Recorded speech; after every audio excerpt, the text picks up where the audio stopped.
ঘুরে ফিরে কারণ একটাই। So I did not leave Mamata Bandyopadhyay.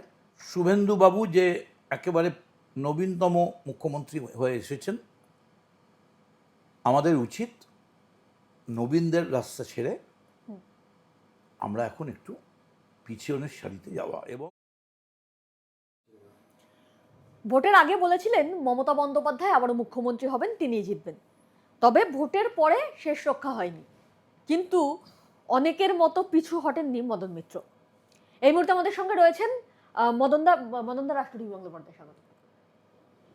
প্রথমেই আপনাকে যে প্রশ্ন করবো, একেবারে আপনি ভোটের আগে বলেছিলেন মমতা বন্দ্যোপাধ্যায় জিতছে, এবং পরবর্তীকালে আমরা দেখলাম শেষ রক্ষা হয়নি, তবে সেই সময়ও কিন্তু আপনাকে দেখা গেছে মমতা বন্দ্যোপাধ্যায়ের পাশে। অবশেষে একেবারে কালীঘাট তৃণমূল থেকে দূরত্ব এবং ঋতব্রত তৃণমূলে আপনার প্রবেশ, কেন? দেখো, প্রথম হচ্ছে যে আমরা তো কেউ গণৎকার নই। আমরা ব্যক্তিগত যা অভিজ্ঞতা বা মানুষের সঙ্গে কথাবার্তা, তার উপরে এক একটা লড়াই করে থাকি। এখন যে কোনো লড়াইতেই যখন কেউ লড়ে, দুপক্ষই, তিন পক্ষ যেই হোক, প্রত্যেকেই তাদের এটা ম্যান্ডেটারি যে নেবেই বলতে হয় আমরা জিতব। আমি যদি নেবে বলি জেতবার জন্যে আমি লড়ছি না, তাতে তো জেতার কোনো স্কোপই থাকে না। একদম। তো ফলে যেমন বিজেপিও বলেছিল, তেমন আমরাও বলেছিলাম জিতছি। পরবর্তীকালে পশ্চিমবঙ্গে একটা পরিবর্তন এসছে এবং মমতা বন্দ্যোপাধ্যায়ের জায়গায় শুভেন্দু অধিকারী বাংলার কনিষ্ঠতম মুখ্যমন্ত্রী হয়েছেন। এবং এমন একটা জেলা থেকে, মানে মিদনাপুর, যে মিদনাপুর আর সংগ্রাম এই কথাটা সমার্থক।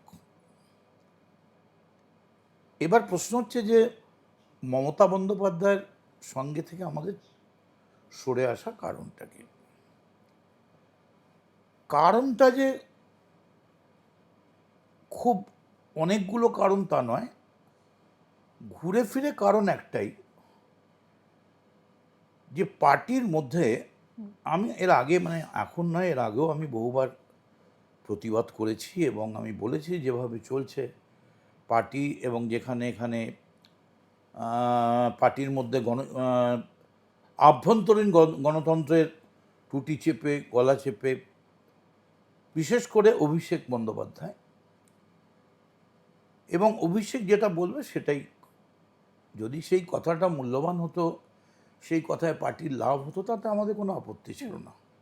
কিন্তু দেখা যাচ্ছে একটার পর একটাই আবার সেবাশ্রয় নিয়ে কালকে মুখ্যমন্ত্রী তিনি তার বক্তব্য রাখবেন। ফলে এই যে একটার পর একটা ঘটনা, যেটা তৃণমূলকে ব্যাকফুটে ফেলে দিয়েছে, সেই জায়গায় আমরা যারা দীর্ঘদিন কংগ্রেস করে এসেছি, মমতা বন্দ্যোপাধ্যায় কংগ্রেস থেকেই এসছেন, কিন্তু কংগ্রেসের মধ্যে সব কিছুর ওপরে একটা জিনিস ছিল, সেটা হচ্ছে একটা আভ্যন্তরীণ গণতন্ত্র ছিল। লড়াই ছিল, ঝগড়া ছিল, প্রিয় সুব্রত সোমেন গ্রুপের মধ্যে লড়াই ছিল, কিন্তু একটা আভ্যন্তরীণ গণতন্ত্র ছিল। দেখা গেল এইবারে আমরা হেরে গেলাম। মানুষ ইতিহাস থেকে শিক্ষা নেয়, কিন্তু আমরা দেখলাম যে হেরে যাবার পরেও পার্টি সিদ্ধান্ত নিল যে অভিষেক বন্দ্যোপাধ্যায় যা বলবে সেটাই করতে হবে, অন্যথায় ওকে, গুড বাই। তো ন্যাচারালি আমাদের তো আর নতুন করে মন্ত্রী হওয়া আর হওয়া এসব কোনো ব্যাপার নেই। আমরা দীর্ঘদিন রাজনীতি করছি, মানুষ আমাদের জানে শোনে, ফলে আমাদের কোনো লাভ লোকসানের বসে তৃণমূলে থাকা, তৃণমূল ছাড়া, এর সঙ্গে কোনো সম্পর্ক নেই। সম্পর্ক একটাই, যে পার্টিতে আমি আমার যোগ্য সম্মানটা পাচ্ছি কিনা, পার্টি আমার প্রতি তার ন্যূনতম সৌজন্যতা দেখাচ্ছে কিনা। এখন এটা অনেকেই বলতে পারে যে এটা আগে কেন বললাম না। এখন যদি আমি গতকাল না বলে আজকে বলতাম, আজকে না বলে আগামীকাল বলতাম, তাহলে এই প্রশ্নই আসতো যে আগে কেন বললেন না। একদম। এর আগেও আমি আইপ্যাক নিয়ে বেশ কয়েকবার প্রকাশ্যে বিবৃতি দিয়েছি, এবং প্রশান্ত কিশোরের টিম যেভাবে দলটাকে তছনছ করে দিয়েছে, প্রতিটা মানুষের সাথে প্রত্যেকটা মানুষের লড়াই লাগিয়ে দিয়েছে। আমি মনে করি আমাদের এই পরাজয়ের জন্যে যদি বিশেষভাবে কেউ দায়ী হয়ে থাকে, তাতে পার্টিতে সংখ্যাধিক্যের মতামতটাকে গুরুত্ব না দিয়ে ব্যক্তিগতভাবে অভিষেকের মতামতটাকেই নেওয়া হয়েছে। আচ্ছা, এই যে তৃণমূল পার্টি দুটো ভাগে বিভক্ত হলো, এই দুটো ভাগের মধ্যে বেশ কিছু মানুষ বলছেন যে ভালো তৃণমূল হতে গিয়ে তৃণমূলকে ভেঙে ফেললেন ঋতব্রত বাবু, এবং সেখানেই মদন মিত্রর বাড়ির লোককে বারবার ইডির তরফ থেকে তলব করা হচ্ছে, এবং যাদেরকেই ইডির তরফ থেকে চাপ দেওয়া হচ্ছে তারা নাকি নিজেদেরকে বাঁচানোর জন্য একেবারে ঋতব্রত তৃণমূলে গিয়ে যোগদান করছে, আর ঋতব্রত তৃণমূলই নাকি বিজেপির বিটি।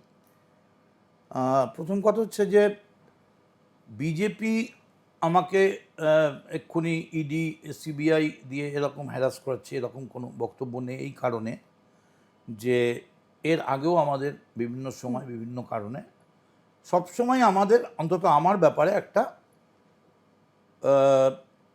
সরকার বিরোধী একটা আমরা মানে পেয়েছি, ব্যবহার পেয়েছি। কিন্তু এখানে যদি এটা বলা হয়, যারা বলছেন তারা এটা খুব মিথ্যা কথা বলছেন, এবং একেবারেই চরিত্র হননের জন্য বলছেন, ইচ্ছাকৃত বলছেন, ক্যারেক্টার অ্যাসাসিনেট করার জন্য করছেন। আমি যেদিনকে মমতা বন্দ্যোপাধ্যায়ের হাত ছেড়ে এই যে তৃণমূল ভেঙে দুটুকরো হলো, অন্য টুকরে যাবার কথা বলেছিলাম, তখন কিন্তু আমার বাড়িতে ইডির সমন আসেনি। আপনারা খবর নিতে পারেন। এবং আমরা এখানে জয়েন করার পরেই কিন্তু সমন পেয়েছি। তো যদি আমার কাছে বিজেপিতে জয়েন করাটা ইডির কারণ হতো, তাহলে তো আমি সমন পাওয়ার আগে জয়েন করতাম না। কিন্তু একটা এজেন্সি ডেকেছে, সরকারি এজেন্সি, আমরা সহযোগিতা করছি। আমার পরিবারকেও ডেকেছে, আমাকেও 29 তারিখ যেতে বলেছে, সব রকমভাবে সহযোগিতা করছি। কিন্তু কেউ যদি মনে করেন যে বিজেপির মানে ইডি আর সিবিআই থেকে বাঁচার জন্য মমতার হাত ছেড়েছি, তাহলে তো আমি 2011 ছাড়তে পারতাম। 2011 আমি পরিবহন মন্ত্রী ছিলাম, আমি স্পোর্টস মিনিস্টার ছিলাম, তো ছাড়ার তো আগেও সুযোগ ছিল। এর আগেও আমি 2021 জিতে এসেছি ওই কামারহাটি থেকেই, আবার 2026 জিতেছি, 2011 জিতেছি, 2008 জিতেছি আমি ডায়মন্ড হারবার থেকে। ফলে মমতার হাত যদি আমার বিজেপির এই এজেন্সির কারণে ছাড়া ব্যাপার হতো, তাহলে সেটা অনেক আগেই হতে পারত। এটা সম্পূর্ণ একটা রাজনৈতিক কারণ, এবং সেই রাজনৈতিক কারণে আমার মনে হয়েছে যে একটা গণতান্ত্রিক পার্টি, সোশ্যাল ডেমোক্রেট পার্টি যেভাবে চলে, সেইভাবে তৃণমূল কংগ্রেসটা চলছিল না। তো ন্যাচারালি যখন দুটুকরো হয়ে গেছে, আমি নিশ্চয়ই 3 টুকরো করবো না, 4 টুকরো করবো না, আর আমার সেরকম কোনো মানসিকতাও নেই। কামারহাটির মানুষ আমায় জিতিয়েছেন, আমি তাদের কাছে কৃতজ্ঞ। মমতা বন্দ্যোপাধ্যায়ের দল থেকেই আমি জিতেছি, এবং আমার ওখানে খুবই খারাপ অবস্থা, আমাদের খুব গরিব মানুষরা থাকেন ওখানে। আমি আমাদের একটি জুট মিল 1-1.5 মাস, এই ধরুন এটা জুন তো, এই জুলাই তো, মে লাস্টের দিক থেকে একটা জুট মিল বন্ধ হয়েছিল, একদম রুগ্ন হয়ে গেছিলো। আমি বহু চেষ্টাও করেছিলাম, কিন্তু যেহেতু ইলেকশন টাইম, সেই সময় আর এই ব্যাপারে কোনো সিদ্ধান্ত নেওয়া সম্ভব হয়নি। কিন্তু আমি শুনলাম যে এখন যিনি আমাদের শ্রমমন্ত্রী, লেবার মিনিস্টার অর্জুন সিং, তিনি ব্যক্তিগতভাবে চেষ্টা করছেন, এবং তিনি কথা দিয়েছেন যে কেন্দ্রীয় সরকারের সমস্ত রকম সহযোগিতা নিয়ে ওটা খোলা হবে। স্বভাবত এই কামারহাটির বিধায়ক হিসেবে আমি খুবই খুশি, এবং কেন্দ্রীয় সরকার যে কেন্দ্রীয় সরকারের সাহায্য না পেলে কোনো ইন্ডাস্ট্রি বাঁচতে পারে না, বিশেষ করে জুট ইন্ডাস্ট্রির যা অবস্থা। তো ফলে এই অবস্থার মধ্যে দিয়ে চলছে এখন। এখন আমাকে যদি আপনি বলেন যে আমি ইডির জন্য এখানে এসেছি, তা কাল যদি ইডি বলে না তোমায় আমি ছেড়ে দিলাম, তাহলে আমি আবার কালকে তৃণমূলে চলে যাব? পলিটিক্সটা তো এরকমভাবে হয় না। আপনারাও তো সাংবাদিকতা করেন, আপনারা তো একটা সাংবাদিক একটা মাধ্যমকে ছেড়ে, একটা হাউসকে ছেড়ে আরেকটাই যান। সবসময় যে সব জায়গায় বেশি মাইনে বা বেশি পোস্ট এরকম তো নয়, অনেক জায়গায় বেশি গুরুত্ব আছে, বেশি সম্মান রয়েছে। ফলে সবসময় অঙ্কটা লাভের অঙ্কে, লাভের গুণ মানে অঙ্কে ক্ষতি হচ্ছে কিনা এটা ভাবা ঠিক না। So I did not leave Mamata Bandyopadhyay for my survival or to escape myself from the hands of ED and CBI etc. আমি মনে করেছি